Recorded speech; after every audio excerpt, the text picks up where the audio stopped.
e viveu existência sadia, sem vícios de paixões deprimentes, obviamente há de merecer na vida atual um organismo sadio e de boa estirpe biológica hereditária, que lhe permita gozar boa saúde. Mas aqueles que, no passado, esfrangalharam o seu equipo carnal e o massacraram na turbulência viciosa, gastando na consecução dos apetites inferiores, esses terão um corpo físico cujas funções orgânicas são precárias. O médium, portanto, em face de sua sensibilidade psíquica enfrenta uma existência mais gravosa do que o homem comum, cumprindo-lhe cuidar desde a alimentação, assim como sofre mais facilmente os efeitos das alterações climáticas. Além de sua saúde física ser frágil, ele sofre mais intensamente os dissabores e as preocupações da vida humana, pois o seu psiquismo é demasiadamente excitável. Pergunta: o médium é um missionário? Ramatiz: ele não é um missionário, na acepção exata da palavra. Salvo raras exceções, o médium é um espírito devedor comprometido com seu passado. Assim, a sua faculdade mediúnica é um ensejo de reabilitação concedido pelo alto, no sentido de acelerar a sua evolução espiritual. Portanto, além de se dar cumprimento aos deveres inerentes à dita faculdade, terá de enfrentar também as contingências que a vida impõe a todos, pois os problemas que lhe dizem respeito só podem ser solucionados e vencidos mediante a luta e não pela indiferença ou preguiça, nem pela ajuda dos seus guias, pois estes somente ajudam os seus pupilos quando eles fazem jus pelo esforço próprio. Quando o médium se empenha em dar fiel cumprimento à sua tarefa mediúnica e enfrenta as adversidades da vida com estoicismo e resignação, neste caso, do lado de cá, há sempre uma equipe de espíritos beneméritos que o amparam a fim de lhe tornar mais fácil vencer os obstáculos da sua jornada. Porém, quanto à sua função de ponte viva entre o setor invisível e o vosso mundo, é grande a sua responsabilidade, pois além de tratar-se de um encargo que ele mesmo aceitou antes de reencarnar, a mediunidade é um ministério ou contribuição de esclarecimento destinada a esclarecer as consciências, sendo, pois, um serviço a favor da própria humanidade. A função do médium assemelha-se à do carteiro, o qual, embora seja peça de menor destaque na correspondência entre os homens, caso ele se recuse a cumprir a função de entregar as mensagens aos destinatários, semelhante negligência constitui uma falta bastante grave. Em tais condições, desde que se rebele contra a sua obrigação ou se escravize a vícios e paixões que prejudiquem e inutilizem a sua tarefa mediúnica, então o será vítima dos espíritos das sombras e, por sua culpa, enfraquece o serviço libertador do Cristo. No entanto, o médium laborioso e desinteressado, disposto a vencer todos os obstáculos, conseguirá transpor todos os empecilhos do mundo e até os que estão em si próprio, pois há casos em que o médium, apesar de aleijado e quase paralítico, mesmo assim, ele consegue reunir em volta do seu leito uma turma de irmãos dispostos a ouvirem a sua palavra fraterna e instrutiva, ligando todos à faixa vibratória e sublime da vida angélica, ou seja, embora esteja impossibilitado de dar passes, participar de trabalhos de incorporação ou passar receituário, mesmo assim, ele dá cabal desempenho à missão a que se obrigou. Pergunta: o excesso de trabalho mediúnico prejudica o médium?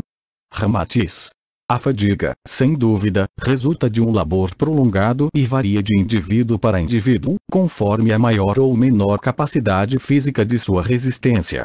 Aliás, o próprio pensamento, para se manifestar a contento, depende do consumo de certas energias que o ajudam a atingir o cérebro material. Assim, o médium, mesmo nos seus momentos de pura inspiração, consome certa quantidade de energias neurocerebrais, porque a mais sutil mensagem inspirada pelos espíritos exige uma série de operações intermediárias algo fatigantes e fim de atingir a consciência física e depois manifestar-se na forma de palavra falada ou escrita.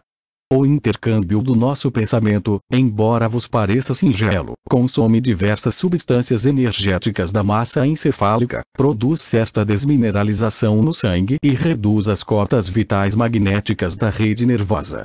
O sistema endocrínico, por sua vez, também mobiliza os hormônios necessários para ativar as glândulas e movimentar as cordas vocais ou braço do médium, a fim dele falar ou escrever aquilo que lhe inspiramos. A mais singela meditação do homem leva e excita a sua atenção psíquica, mobilizando os elementos magnéticos do seu maquinismo carnal. Isto acontece mesmo que ele não sinta qualquer fadiga corporal.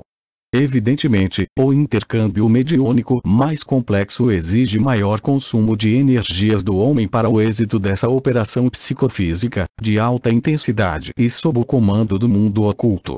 No entanto, a intensidade do cansaço ou fadiga, no homem, também se manifesta de acordo com a resistência biológica e o controle emotivo da sua tensão mental.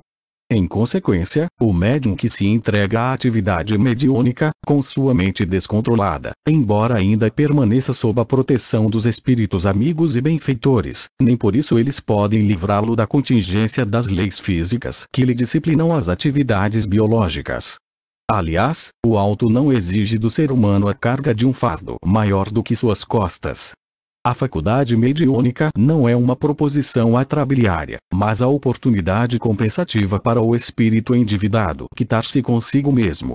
O médium desleixado, negligente, rebelde, ou que se exceda nos seus labores mediúnicos, agrava os seus equívocos de vidas anteriores. Pergunta: é sensato a criatura ser médium e desistir de exercer a mediunidade pela insuficiência de suas condições físicas, emotivas, financeiras e até morais? Ramatiz: tais médiums demonstram que não estão cônscios de sua responsabilidade espiritual. Em verdade, eles nascem comprometidos para um serviço excepcional a favor do próximo, além de sua própria redenção, e isso é escolha feita livremente antes deles ingressarem na carne. Imprudentemente, muitos esquecem esse compromisso severo e entregam-se a todos os caprichos e vícios próprios do homem comum. Deste modo, atravessam a existência terrena na figura do caçador de emoções e aventuras censuráveis, enquanto subestimam a mediunidade que lhes pesa a conta de um fardo insuportável. Embora sejam portadores de mensagem incomum, vivem presos aos preconceitos e às convenções tolas da sociedade terrena, pois transitam pelo mundo material escravos das minúcias e das futilidades mais tolas. Olvidando a responsabilidade da faculdade mediúnica, vivem inconscientes do seu próprio destino espiritual elevado. Em tais condições, negligenciam o seu labor mediúnico e desperdiçam tempo precioso entre companhias censuráveis e nos ambientes viciados. Quais antenas vivas, de maus fluidos, terminam saturados pelo desânimo, pessimismo e pela desconfiança, completamente derrotados diante das vicissitudes humanas. São médiums que encerram sua existência na condição de elementos improdutivos, gastos e desesperançados. Excessivamente onerosos para o alto, mesmo quando atendem ao mais singelo serviço mediúnico, eles exigem junto de si, a todo momento, a presença de espíritos técnicos e cooperadores, que lhes devem cuidar da saúde periclitante, afastá-los dos lugares perniciosos e guiá-los às boas ações. Em verdade, até para fazerem o bem, falta-lhes o senso e a iniciativa própria. No entanto, assim que se sentem higienizados pelos bons fluidos do além e assistidos pelos seus guias, eis que novamente relaxam sua vigilância e defesa psíquica, para retornarem às mesmas condições perniciosas anteriores. E assim, o recurso mais prudente a ser providenciado pelo alto é o de afastá-los definitivamente do serviço mediúnico ativo, pois em caso contrário serão vítimas da superexcitação nervosa, que ainda lhes causará coisa pior. Aliás, quanto a um médium doente ou perturbado, a sua cura positiva ou o exercício mediúnico sadio depende mais dos recursos sublimes da oração, da boa leitura espiritualista, assim como da frequência a reuniões de caráter evangélico. Desde que, aflito e enfraquecido física e psiquicamente, tente os trabalhos mediúnicos, há de sentir-se mais agravado pela sua excitação mediúnica. Daí a necessidade de reconfortar-se no orvalho sedativo do Evangelho do Cristo. Além disso, deve atender à sua saúde física abstendo-se de bebidas alcoólicas, condimentos excitantes, entorpecentes e de sedativo ingerido a granel para anestesiar a dor ínfima. Em caso contrário, será criatura assediada pelos espíritos de glutões, gozadores e feceninos, uma vez que o médium é porta aberta em permanente contato com o invisível. 2. Deve cultuar vida saudável e correta, que lhe preserve o corpo físico dos excessos esportivos violentos, cujas emoções dão motivo a desperdício do seu magnetismo terapêutico. 2. Nota do revisor. Recomendamos a excelente comunicação do espírito de Irmão X, incerta na revista O Reformador de julho de 1963, página 147, intitulada Médiuns Espíritas, que serve de importante advertência a todos os médiuns. Sem dúvida, a luta do médium para sobreviver no mundo físico é bem mais intensa e sacrificial do que a existência do homem comum, que apenas atende às contingências instintivas de cuidar da prole, que é fruto do cumprimento da lei do crescer e multiplicai-vos. Aliás, quando o médium retorna ao além, ele já se dá por muito satisfeito, caso tenha desempenhado o mínimo de 10% do programa a que se comprometeu e foi elaborado pelos seus mentores siderais. Pergunta: a mediunidade poderá causar a loucura? Aliás, este problema foi abordado pelo próprio Allan Kardec, no Livro dos Médiuns. Ramatiz: isso depende de certas circunstâncias. O espírito reencarnado na Terra não pode isolar-se completamente das contingências inerentes ao próprio meio, em que o indivíduo, na sua vida de relação, está sujeito a hostilidades e emoções que lhe afetam o equilíbrio psíquico. É óbvio que o exercício da mediunidade pode causar a loucura ao homem, desde que ele a exerça de modo insensato e ultrapasse o limite fixado no programa elaborado pelo seu espírito antes de sua encarnação. O médium precisa agir com muita prudência na vida física, a fim de não confundir sua responsabilidade mediúnica com os acontecimentos naturais da vida material. Embora ele esteja protegido pelos amigos desencarnados que lhe endossaram a tarefa mediúnica na Terra, eles não podem impedi-lo de modificar sua vida, quer tomando rumos inesperados perniciosos, assim como tomando decisões insensatas, que o levam à loucura por ultrapassar o limite de sua segurança espiritual. Pergunta: poderíeis explicar-nos melhor esse assunto? Ramatiz: sabeis que os ascendentes biológicos hereditários da carne conservam em sua intimidade, em estado latente, os germes de taras, vícios, estigmas e enfermidades como a sífilis, morféia ou tuberculose, inclusive os reflexos das alienações mentais sofridas pela geração ancestral. No conteúdo sanguíneo do homem permanecem os vírus morbígenos de sua linhagem hereditária. E quando se apresentam condições eletivas, eles proliferam além de sua cota normal ou inofensiva, podendo ferir o sistema neurocerebral. Durante os estados de debilidade orgânica muito acentuada e ainda agravados pelo bombardeio incessante das paixões violentas, como ódio, ciúme, inveja, raiva, perversidade e outras emoções indisciplinadas, o homem também desenvolve em si um clima psicofísico negativo, que facilita o desenvolvimento de certas coletividades microbianas patogênicas já existentes na sua intimidade sanguínea. Portanto, a loucura não é propriamente fruto do exercício da faculdade mediúnica, mas sim, uma consequência da predisposição mórbida do tipo orgânico do próprio homem. Quer ele seja médium ou não, também poderá enlouquecer, desde que ultrapasse o limite de sua resistência biológica, quaisquer que sejam as causas. Embora se trate de um compositor, matemático, pintor, filósofo, escritor ou líder religioso, desde que atue além do limite de sua resistência psicofísica, pode se tornar um alienado mental. Há gênios que findaram sua existência transformados em paranoicos, esquizofrênicos e até psicóticos furiosos. Celine, depois de gravar no metal as imagens dinâmicas da própria vida, apunhalava os transeuntes, à noite, de tocaia. Dostoiévski sofria de ataques epiléticos. Maupassant, num acesso de loucura, cortou a garganta e morreu mais tarde, indiferente a tudo. Nietzsche, durante 10 anos, perambulou pelos asilos de alienados. Van Gogh cortou as orelhas, num momento de insânia, e as enviou de presente à amada, findando sua vida terrena com um tiro no corpo. Schumann, notável compositor, atira-se ao Reno, é salvo pelos amigos e internado no hospício, onde acabou seus dias. Edgar Allan Poe sucumbe arrasado pelo álcool, e tendo visões infernais.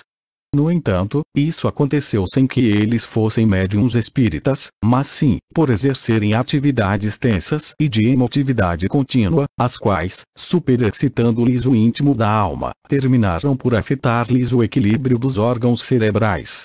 Desgovernarão-se pelo excesso de elucubrações mentais quanto aos problemas complexos da ciência ou da arte superior que lhes empolgava o espírito. A agudeza, a vivacidade que os dominava para expressar as suas emoções, terminaram por destruir-lhes a saúde e prejudicar o intercâmbio pacífico com o mundo oculto. Contudo, é evidente que o gênio não se lhes extinguiu na alma imortal. Essa centelha divina, após a morte física, retornou ao seu equilíbrio, pois os conhecimentos adquiridos, com vista a um ideal superior, jamais se perdem, pois são um patrimônio do próprio espírito. Pergunta. Ainda em decorrência das próprias indagações de Kardec, no livro dos médiuns, poderíeis dizer-nos se há algum inconveniente em se desenvolver a mediunidade nas crianças? Ramatiz. A mediunidade é como a flor. Deve desabrochar no momento próprio e não em estufa. Quando se desenvolve prematuramente, sob estímulos catalisadores ou exercícios medianímicos de contatos insistentes com os desencarnados, isso superexcita a sensibilidade psíquica da criança e causa-lhe distúrbios orgânicos. Acresce, ainda, que muitos fenômenos mediúnicos assemelham-se aos acontecimentos da fisiologia humana tais como a esquizofrênia, a paranoia, a histeria e certos complexos freudianos. É imprudência provocar-se o desenvolvimento mediúnico da criança, mesmo quando julgamos tratar-se de um médium em potencial. O organismo infantil é delicado e bastante influenciado pelo fervilhamento das forças biológicas que ainda consolidam-lhe um maquinário neurocerebral. As suturas, os contornos da carne de criança para a formação de sua figura humana, ainda dependem fundamentalmente das trocas simpáticas entre átomos, moléculas, células e fibras, cujo ritmo só se estabiliza depois da puberdade, quando o menino se torna em homem e a menina se transforma em mulher. A excitação psíquica inoportuna, as impressões mentais dramáticas, os choques emotivos ou as comoções imprevistas tendem a alterar-lhes a segurança nervosa e podem causar-lhes desarmonias organogênicas, cujos reflexos prejudiciais afetarão a estrutura íntima do perispírito, ainda parcialmente afastado do corpo físico. Daí concordarmos com Allan Kardec, quando o Espírito da Verdade lhe responde sobre o desenvolvimento mediúnico das crianças. Os pais prudentes devem afastar as crianças das ideias ou assuntos prematuros mediúnicos, embora divulguem-lhes os ensinamentos morais. Livro dos Médiuns. Capítulo 18. Pergunta 6. Pergunta. Mas não existem crianças médiuns, cuja mediunidade avançada lhes permite superarem as atividades mediúnicas dos próprios adultos? Ramatiz. Dissemos, há pouco, que a mediunidade é como a flor, exigindo o cultivo só no momento propício do seu desabrochar. É óbvio que a criança, quando portadora de fenômenos incomuns, por faculdade mediúnica espontânea, ela os exerce como um fato inerente à sua própria pessoa, mas sem sofrer angústias ou aflições. Tal como ela ri, canta e salta, também os produz sem esforço e espanto. Para si é manifestação natural de sua própria constituição ancestral. É acontecimento que ela não discute, nem guarda prevenções, pois até os considera próprios da criatura humana. Muitas crianças narram acontecimentos miraculosos sem demonstrar espanto ou receio. Mesmo as visões psíquicas, que elas identificam, ainda as consideram como um fato natural à sua existência física. Em consequência, depois de adultas, terminam por relacionar os fenômenos medianímicos que viveram espontaneamente na infância, ligando-os então aos postulados doutrinários do espiritismo, mas sem considerá-los indesejáveis ou frutos de distúrbio mental. Aliás, o intercâmbio mediúnico é serviço de grave responsabilidade espiritual e, sem dúvida, de pouco sucesso, quando entregue a um menino ou a menina, que ainda vivem sonhos românticos e impulsos festivos, sem os compromissos próprios dos adultos. Evidentemente não se recomenda entregar a direção de fatigante indústria ao menino impulsivo, ou o comando da cozinha de um pensionato, à menina que ainda se preocupa com as bonecas. 8. Considerações sobre as sessões mediúnicas no lar. Pergunta. Que nos dizeis dos trabalhos mediúnicos que são realizados exclusivamente nos lares, em vez de o serem nos centros e nas instituições espíritas? Há algum inconveniente ou prejuízo nisso? Ramatiz. O que realmente atrai os bons espíritos é a conduta moral e a harmonia psíquica das criaturas, e não os recintos onde sejam realizadas as sessões mediúnicas. Mas não é muito conveniente efetuarem-se trabalhos mediúnicos no ambiente doméstico, salvo as reuniões de estudos evangélicos ou doutrinários espíritas, em intercâmbio com os espíritos benfeitores e esclarecidos. As vibrações da oração e o assunto sublime do Evangelho de Jesus são balsâmicos e confortadores, podendo beneficiar os próprios desencarnados aflitos e perturbadores, que ali compareçam sob o controle das entidades superiores. Os trabalhos mediúnicos, liderados pelos temas evangélicos, no recinto doméstico, são do gosto dos espíritos bons, que tudo fazem para manter a harmonia e o entendimento cristão entre os seus moradores. Os próprios miasmas psíquicos que se enquistam durante o dia no ambiente do lar, atraídos pelos desentendimentos comuns da família, desintegram-se sob o impacto vigoroso da prece e da força crística que se vola do culto aos ensinamentos do Cristo Jesus. Mesmo que se dê muito valor ao fenômeno mediúnico, que impressiona, deslumbra ou convence, mas nem sempre converte, a reunião no lar não pode prescindir da oração e da leitura do Evangelho do Mestre, em cujos clarões alimentam-se os postulados do Espiritismo. Ninguém ainda doutrinou o homem de modo tão fácil e compreensivo quanto Jesus, cujos ensinamentos, da mais alta filosofia espiritual, exerceram os seus efeitos terapêuticos até nos corações empedernidos. As sessões espíritas, no recinto doméstico, desde que se orientem pela palavra do sublime amigo, transformam-se em extraordinários recursos de doutrinação espiritual para os infelizes espíritos perturbadores, embora eles sejam dispensados de falar diretamente pelos médiuns. Pergunta: porventura as sessões mediúnicas de doutrinação e esclarecimentos de sofredores, realizadas nos lares, produzem efeitos tão positivos como os que se obtêm nos centros espíritas? Ramatiz. Os trabalhos mediúnicos no seio da família beneficiam grandemente os próprios parentes desencarnados, que porventura ainda se encontrem em dificuldades no além e precisem ser assistidos no próprio ambiente onde viveram fisicamente. Mas nem sempre é conveniente promover no lar o desenvolvimento de médiuns, o tratamento de obsessores e o intercâmbio com as falanges perturbadas ou vingativas. As crianças, principalmente, são as mais sensíveis aos fluidos mórbidos, deletérios ou agressivos que os espíritos sofredores e perturbados disseminam no ambiente doméstico depois do intercâmbio mediúnico. Elas ficam desassossegadas, impertinentes e temerosas, pois o seu perispírito, ainda bastante deslocado do corpo físico, sofre com mais violência os impactos mórbidos do mundo astral. É evidente que a criança também possui o seu protetor espiritual atuando do lado de cá e que a protege desde o seu despertar até proporcionar-lhe o sono tranquilo. Mas, contudo, não é sensato sobrecarregar o trabalho e a vigilância dos guias pela atração imprudente de fluidos repulsivos ou doentios dos espíritos perturbados. Os chamados quebrantos, torpores musculares e prostrações hepáticas, muito comuns na criança em sua primeira infância, nem sempre são frutos dos fluidos nocivos dos encarnados. Não raro, trata-se da absorvência do fluido ruim que ainda flutua no ambiente doméstico depois da sessão agitada e mórbida, na qual se comunicaram almas sofredoras, desatinadas ou rebeldes.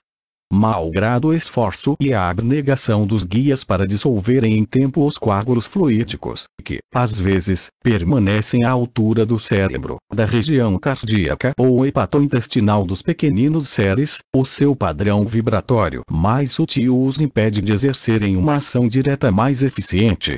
Então recorrem à intuição, aconselhando os encarnados a se socorrerem de passes ou benzimentos corta-fluidos, com os entendidos e principalmente com as vovozinhas ainda peritas em desmanchar o quebranto ou o mal olhado. Depois da sessão mediúnica de doutrinações de espíritos sofredores ou rebeldes, os seus fluidos mórbidos pairam estagnados no ar e ali ficam por algum tempo até serem dissolvidos pela frequência espiritual superior da família, ou então expulsos pelos técnicos do lado de cá. Desde que é preciso higienizar o ambiente onde os espíritos de natureza superior farão depois seu intercâmbio mediúnico, a fim de evitar-se a saturação fluídica nociva, é evidente que depois dos trabalhos no lar angustiosos, violentos ou agressivos, de entidades das sombras, ainda se torna mais urgente limpá-lo dos fluidos e miasmas que podem enfermar os seus moradores. Pergunta: como se pode processar no ambiente doméstico essa estagnação fluídica e nociva, após as sessões mediúnicas atormentadas? Ramatiz: assim como o amor, a ternura, a humildade ou a pureza emitem ondas e fluidos que balsamizam, aliviam e curam, também o ódio, a revolta, o sofrimento e o desespero lançam dardos que mortificam e abatem aqueles que ainda são vulneráveis em suas defesas magnéticas. Eis porque, depois dos trabalhos evangélicos no lar, onde os pensamentos se produzem sob o conforto espiritual da fé inspirada pelo sentimento amoroso do Cristo, o ambiente doméstico permanece saturado de emanações balsâmicas, que alentam os bons propósitos e sugerem os assuntos sublimes entre os seus componentes. No entanto, após as comunicações torturadas, de espíritos sofredores ou revoltados, pairam no ambiente os resíduos fluídicos das explosões deletérias e mórbidas, que fluem no transcurso do intercâmbio mediúnico com os espíritos angustiados ou violentos.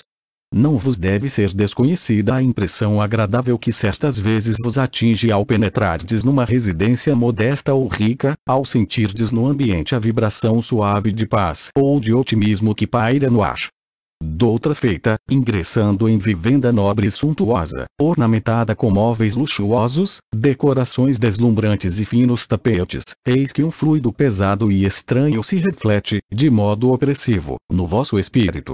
No primeiro caso, tendes o lar tranquilo e afetuoso, onde a família, afeita aos ensinamentos do Cristo Jesus, intercambia sentimentos cristãos e vive em harmonia fraterna. No segundo, as contendas violentas, as amarguras, a revolta e o ódio entre os seus componentes geram os resíduos e os miasmas detestáveis que flutuam na atmosfera doméstica e causam mal-estar nos visitantes. No lar onde a família não se harmoniza espiritualmente, é mais desaconselhada ainda a sessão mediúnica de espíritos sofredores, porque é mais difícil dissolver-se o lençol de fluidos mórbidos ou agressivos disperso no ambiente. Não é conveniente atrair de certas entidades malfeitoras, vingativas e capciosas, para serem doutrinadas no seio do vosso lar, como não ireis convocar os malandros da rua para discutirdes os seus problemas censuráveis à mesa de vossas refeições. Pergunta: supomos, então, que os trabalhos mediúnicos de doutrinações de espíritos perturbadores devem ser feitos exclusivamente nos centros espíritas. Não é assim? Ramatiz: repetimos que o trabalho mediúnico de sofredores, no lar, não é aconselhável, porque a maior parte das famílias o realiza sem ainda possuir o equilíbrio evangélico e a segurança espiritual, que eleve depois a frequência vibratória capaz de dissolver os fluidos mórbidos ou odiosos, os quais transformam-se em estímulos para maior desentendimento doméstico. Se Francisco de Assis fizesse sessões espíritas no seu lar, é óbvio que as nossas advertências não se refeririam a ele. Allan Kardec também realizou inúmeras reuniões mediúnicas em sua residência, sem que sofresse qualquer influência menos digna ou modificasse o seu temperamento e caráter equilibrado à luz dos conceitos evangélicos. A conduta, o sentimento e a lisura das ações de Kardec impunham respeito e temor aos próprios gênios das trevas. E esta defensiva moral é bastante discutível na maioria dos agrupamentos familiares terrenos. Não resta dúvida de que na casa do obsidiado ou do médium em perturbação, tal advertência é inócua, uma vez que ali já existem o desequilíbrio e o transtorno pela presença contínua de almas infelizes ou vingativas. Reconhecemos a existência de certos trabalhos domésticos nos quais se consegue até a conversão de espíritos terrivelmente enfermos. Mas os seus membros já fazem jus à assistência contínua e poderosa do alto, que os imuniza contra as investidas do astral inferior e a toxicidade dos fluidos enfermiços. Pergunta: E que dizeis dos trabalhos mediúnicos realizados no lar, onde a receita, o passe, a água fluidificada e o conselho são recursos convocados facilmente, mas para atender com exclusividade a toda a parentela? Ramatiz. É sempre louvável que a família se reúna para um intercâmbio mediúnico, no seio do lar, em vez de viciar-se à jogatina doméstica, regada rum, gin, vodka ou uísque fornecidos pelo barzinho de casa. No entanto, os médiuns já desenvolvidos e com serviços determinados pelo alto não devem estiolar-se em compromissos egoístas e exclusivos à família ou parentela interesseira, e que os explora à semelhança de um rico veio de ouro. Alguns médiuns imprudentes são prestimosos, solícitos e acudem prazenteiramente a participar das sessões na casa do famoso acadêmico, do político prestigioso ou do militar graduado, exaurindo-se em esforços para provar-lhes a sobrevivência da alma, a que eles opõem malicioso ceticismo. Lastimavelmente, deixam-se dominar por um complexo messiânico de provar a imortalidade do espírito aos amantes do mundo de César e indiferentes ao reino de Cristo, negligenciando, porém, seu concurso às tarefas de esclarecimento espiritual de irmãos mais modestos. Os mais afoitos enfrentam noites chuvosas e frígidas para atender às indagações particulares e capciosas dos ricos curiosos, mas em noites enluaradas desculpam-se de visitar o tugúrio do operário pobre ou a choupana da velhinha analfabeta. O médium que realmente se devota aos objetivos fundamentais da doutrina espírita não deve distinguir, no socorro espiritual, o soldado ou o general, o pobre ou o rico, o analfabeto ou o sábio, a prostituta ou a dama, o delinquente ou o bom cidadão. E quando se entrega, incondicionalmente, às indagações excessivas por parte dos ricos de intelecto ou fartos de sensações, não demora a transformar-se numa espécie de caixinha de perguntas indiscretas daqueles que se interessam somente por assuntos ou problemas de ordem material. Realmente, o trabalho mediúnico no lar pode transformar-se em uma etapa de progresso espiritual da própria família, assim como o recurso doutrinário mais eficiente para os parentes desencarnados. Mas o serviço com Cristo requer do médium a sua ação proveitosa no mundo profano, cooperando com o medicamento, o passe, a água fluidificada e o conforto espiritual em favor das criaturas que realmente procuram a paz espiritual e o conhecimento de si mesmas. Pergunta.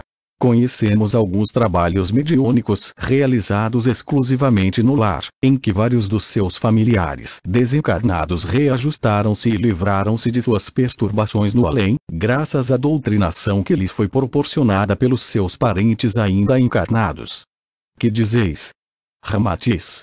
Todo trabalho mediúnico de intuito benfeitor é serviço louvável e cooperação às tarefas dos guias espirituais, os quais vivem onerados pelo imenso serviço de socorro aos espíritos perturbados no mundo astral. Mas é preciso que os componentes das sessões mediúnicas domésticas, que tanto podem esclarecer os parentes desencarnados como outros espíritos em perturbação, não prescindam do estudo e do contacto com os irmãos mais experimentados a fim de conseguirem resultados mais seguros e proveitosos. Os grupos familiares que se acomodam ingenuamente aos ensinamentos habituais e se entregam com displicência à orientação exclusiva do guia da casa ou do médium principal da família, indiferentes ao conhecimento e à experimentação progressiva da doutrina espírita, terminam por estagnar-se num intercâmbio mediúnico anímico e improdutivo. A inexperiência doutrinária e a falta do mínimo conhecimento da psicologia humana quase sempre terminam por escravizar os membros da seção doméstica à influência absoluta do animismo incontrolável do médium principal.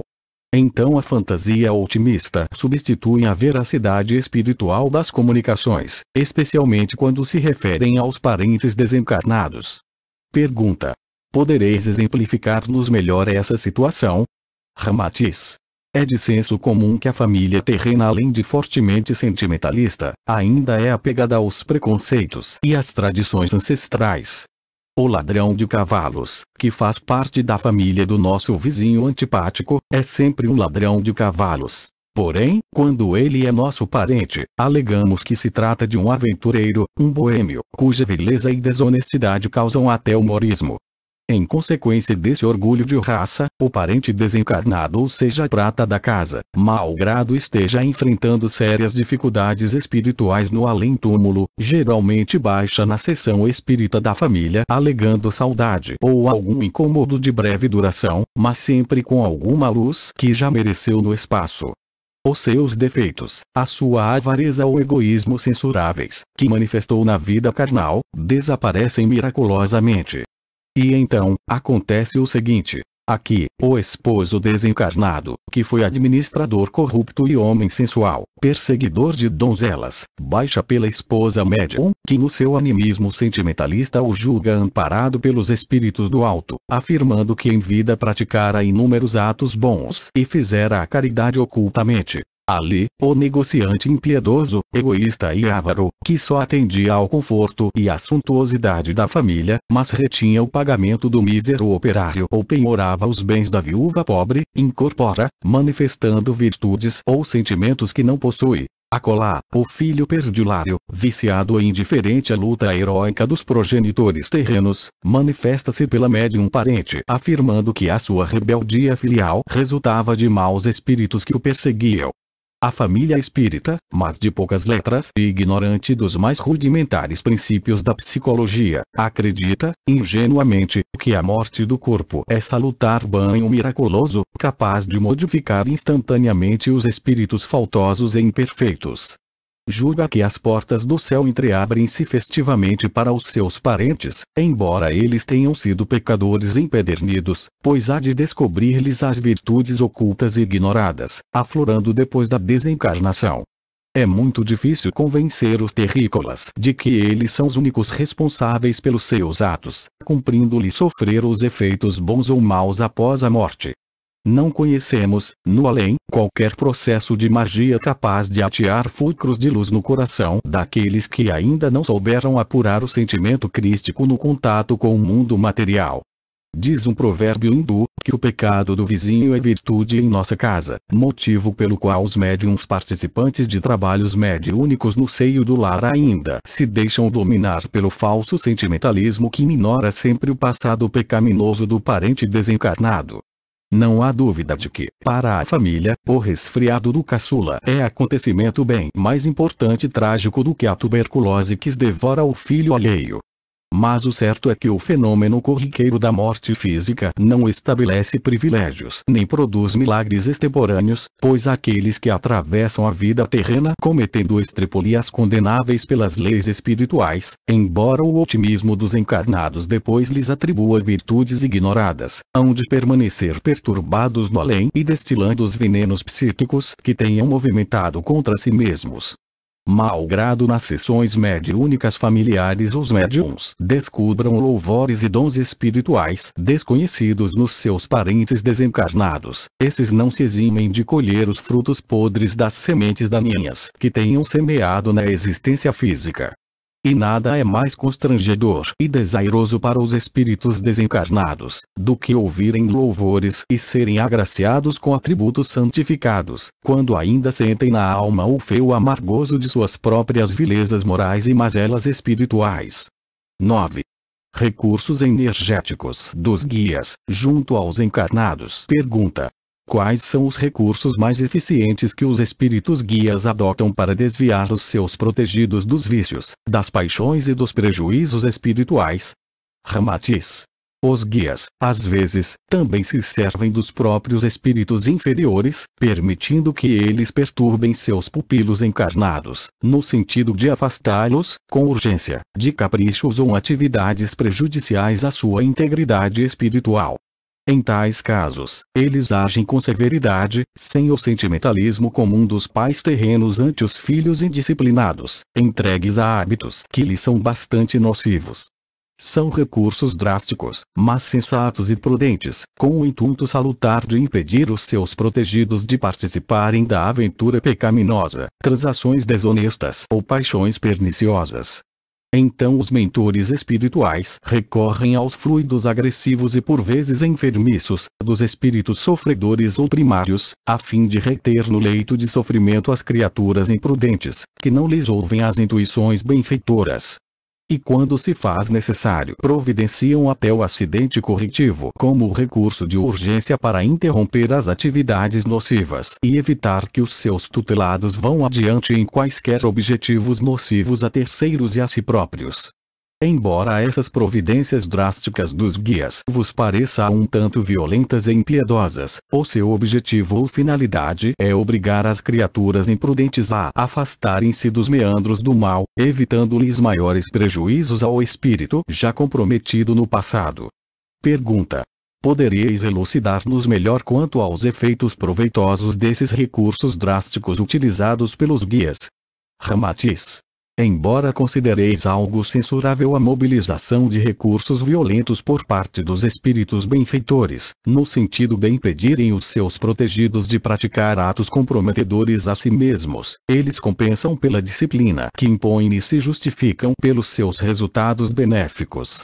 Porventura limpais as gorduras das vidraças com água destilada, ou fazeis, com êxito, pelo ácido e sabão. Não é o ácido muriático o melhor produto químico para limpar as pedras encardidas e o nitrato de prata mais eficaz para cicatrizar as feridas virulentas? Assim, sob o mesmo princípio, lançam mão de meios enérgicos, enfraquecendo até a integridade física dos seus pupilos, quando eles são refratários a todas as sugestões para livrá-los dos vícios, das paixões destruidoras ou de empreitadas perigosas. Deste modo, precisam imobilizá-los através do sofrimento, no leito de dor, a fim de que desviem-se do pecado e não lhes aconteça coisa pior. Muitas criaturas frequentam os centros espíritas apenas para se livrarem do encosto de espíritos atrasados, que lhes tolhem a liberdade de ação e as impedem até de gozar os prazeres mais comuns. Elas se queixam de perseguições invisíveis de velhos adversários do passado, mas ignoram que, às vezes, se trata de uma providência salutar adotada pelos seus próprios guias, no sentido de preservá-las de maiores prejuízos. Os espíritos inferiores em serviço voluntário e sob o comando dos seus mentores, praticam os seus encostos aplicando fluidos opressivos ou incômodos, que funcionam à guisa de um freio moderador sobre os encarnados. Não se trata de qualquer processo obsessivo, mas apenas de uma interferência compulsória sobre os homens imprudentes, que tem como objetivo reduzir suas atividades nocivas. Subjugados pela carga dos fluidos entorpecentes dos espíritos inferiores, as criaturas deixam de comparecer à aventura extraconjugal censurável, faltam à jogatina viciosa e evitam os ambientes prostituídos onde domina o tóxico alcoólico. Elas sentem-se desanimadas, febris e buscam o leito de repouso, completamente indispostas ou impossibilitadas para acompanhar as libações dos companheiros. É óbvio que nem sempre o encosto é recurso providenciado pelos guias em favor dos seus tutelados, pois também pode ser fruto do processo obsessivo comandado pelos espíritos das sombras. Mas, em ambos os casos, os fluidos incômodos ou agressivos desaparecem na sua ação indesejável, assim que as vítimas acertam sua bússola espiritual a objetivos sadios e benfeitores. Também não importa o prestígio, a responsabilidade ou a cultura do homem do mundo, pois tanto enferma entre lençóis confortáveis o rico e feliz, quanto o pobre, entre os trapos da cama tosca. Até os anjos podem usar de métodos ríspidos, mas de proveito espiritual, assim como os pais severos, ante o filho rebelde que não atende aos seus conselhos, resolvem adotar providências mais rigorosas e eficazes. Esses recursos drásticos e violentos, embora criticáveis em sua aparência, muitas vezes evitam que os encarnados ingressem na senda criminosa que poderia atirá-los no cárcere, impede-os da aventura que lhes macularia o nome benquisto, evita-lhes a união ilícita com a mulher prostituta ou afasta-os do negócio desonesto e de agravo contra terceiros. O saneamento, portanto, não se refere propriamente ao corpo transitório mas, em particular, ao espírito eterno, isto é, ao cidadão sideral. Atinge o homem rico, formoso e culto, assim como a criatura ignorante coberta de andrajós. Pergunta: cremos que por meio desses recursos drásticos mobilizados pelos guias, como a enfermidade ou acidente de sentido educativo, as criaturas visadas não melhoram, de modo algum, ante o socorro médico ou ante a interferência do médium. Não é assim? Ramatiz: Realmente, nesse caso é bem mais importante e preferível permanecer doente o corpo físico, do que adoecer o espírito na prática de atividades condenáveis. O sofrimento físico pode findar-se com a desencarnação, enquanto a saúde arruinada do espírito pode exigir alguns séculos para sua recuperação benfeitora. Não importam a fama e o poder do médico, do curandeiro ou do médium no caso da doença disciplinadora, pois ela não cederá enquanto o espírito rebelde não modificar a sua conduta para melhor. A doença manifesta-se teimosa e insolúvel, porque atende a um processo redentor determinado pelo alto, só regredindo depois que o enfermo de corpo também se decide por uma vida útil e dedicada aos princípios regeneradores da vida imortal. No entanto, desde que seja da vontade dos guias, a cura será fácil e até miraculosa, pois nesse caso o doente tanto recobra a saúde com um copo d'água fluidificada prescrita por qualquer médium incipiente, assim como recupera-se através do chá de erva receitado pelo caboclo curandeiro. É certo que o médium ou o curandeiro que logram esse êxito, depois podem se tornar famosos, atraindo multidões inquietas e provocando verdadeiras romarias de enfermos e mutilados. O povo facilmente os considera dotados de poderes excepcionais e capazes de salvarem as criaturas mais estropiadas.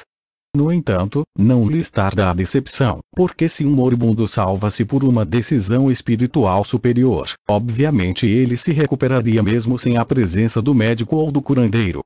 Às vezes, a enfermidade brusca e implacável lança os homens mais robustos e sadios no leito de dor, justamente, às vésperas deles prejudicarem o próximo pela aventura extraconjugal, pelo negócio ilícito ou pela empreitada política menos digna. Malgrado a sua inconformação e o seu abatimento moral, eles são obrigados a reconhecer a sua impotência ante o sofrimento redentor e a inutilidade da assistência médica. Em verdade, os valores definitivos do espírito eterno, e geralmente subestimados durante a saúde corporal, terminam por eclodir sob o guante da doença humilhante. Pergunta: porventura os guias só conseguem afastar os seus pupilos do crime, dos vícios ou das paixões perigosas, providenciando o encosto de espíritos atrasados? Ramatiz: advertimos, mais uma vez, que não pretendemos generalizar quanto aos métodos e providências espirituais disciplinadoras mais em uso pelos guias.